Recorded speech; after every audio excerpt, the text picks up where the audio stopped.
জীবনটাকে একেবারে ব্যাঙ ভাজা করে দিল। কেন হঠাৎ এমন বলছিস? কি হয়েছে বল। কি আর বলবো, আমার আর বেঁচে থাকার ইচ্ছা নেই রে ভাই। আরে কি হয়েছে অত ভনিতা না করে একটু খলসা করে বল তো দেখি। আমার আর স্বর্ণালীর সম্পর্ক বাড়ি থেকে জেনে গেছে। আচ্ছা, এই জন্য তুই প্যাঁচার মতো মুখ করে বসে আছিস? এটা তো ভালোই হয়েছে, একদিন না একদিন তো জানতো। তাহলে মন খারাপ করছিস কেন? তাহলে ভালো করে শোন কি হয়েছে। কাল রাতে কেলেদা, ও কেলেদা, কে ভাই? তোমার ছেলেকে সামলাও, এই বলে দিলুম। কেন, কি করেছে আমার ছেলে? কি করেছে? তোমার ছেলের সাহস কি করে হয় আমার মেয়ের সাথে প্রেম করার?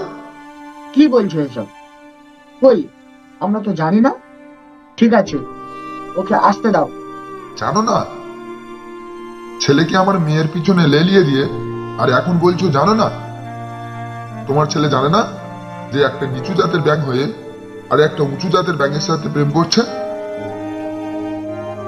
একটা কথা কান খুলে শুনে রাখো, হয় ছেলেকে সামলাও, না হলে কিভাবে ডোবা ছাড়া করতে হয় তা আমার ভালো করে জানা আছে।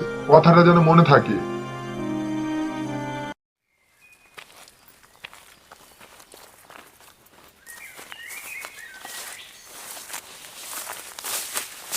দাঁড়াও ওইখানে, এই ডোবাতে একদম প্রবেশ করবে না। কেন বাবা, কি হয়েছে? কি হয়েছে? তুমি আমার বংশের কলঙ্ক। তোমার জন্য আজ বাইরের লোক এসে আমাকে অপমান করে যায়। কি? কে অপমান করেছে তোমাকে? তুমি যার মেয়েকে ভুলিয়ে ভালিয়ে পটিয়েছ, তার বাবা। বাবা, আমি স্বর্ণালীকে খুব ভালোবাসি, আর স্বর্ণালীও আমাকে খুব ভালোবাসে। ব্যাঙাচি, বাবার মুখের সামনে ওইসব কথা বলতে তোর একটু লজ্জা করছে না? তুই তো দেখছি বিয়ে করার জন্য নির্লজ্জ হয়ে গেছিস। হ্যাঁ, আমি নির্লজ্জ হয়ে গেছি, আর আমার একটুও লজ্জা করছে না।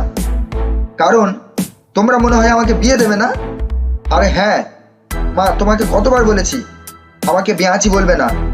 আমি এখন আর বেয়াচি নেই, আমি যথেষ্ট বড় হয়েছি।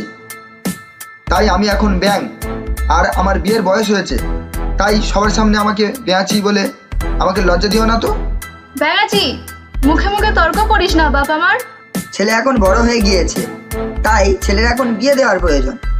ঠিক আছে, পাশের ডোবার কোনায় সেই দিন আমাকে বলছিল তার মেয়ের ব্যাপারে, আর আমি তাকে কথা দিয়েছি তার মেয়ের সাথে তোমার বিয়ে হবে, আর এটাই ফাইনাল। বাবা, আমি পারবো না ওই ভূতি মেয়েকে বিয়ে করতে। তোমার ইচ্ছা হয় তুমিই করো বিয়ে। আমি স্বর্ণালীকে ভালোবাসি, আর ওকেই বিয়ে করব।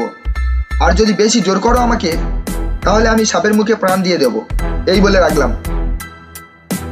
ব্যাঙাচি, যাস না বাপ আমার, কথা শোন। ওকে যেতে দাও, ওরকম কুলাঙ্গার ছেলে থাকার থেকে না থাকাই ভালো।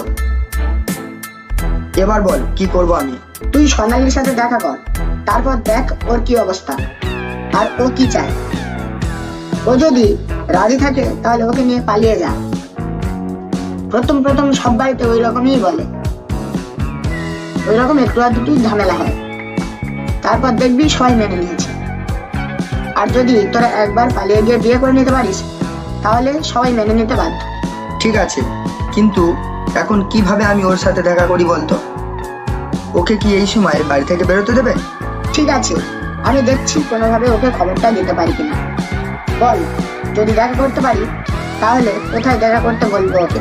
যদি নয় ভাই, তুই যে কোনো প্রকারে ওর সাথে আজ দেখা করে ওকে আগামীকাল ওই পচা খালে আমার সাথে দেখা করতে বল। ঠিক আছে, দেখছি কি করা যায়।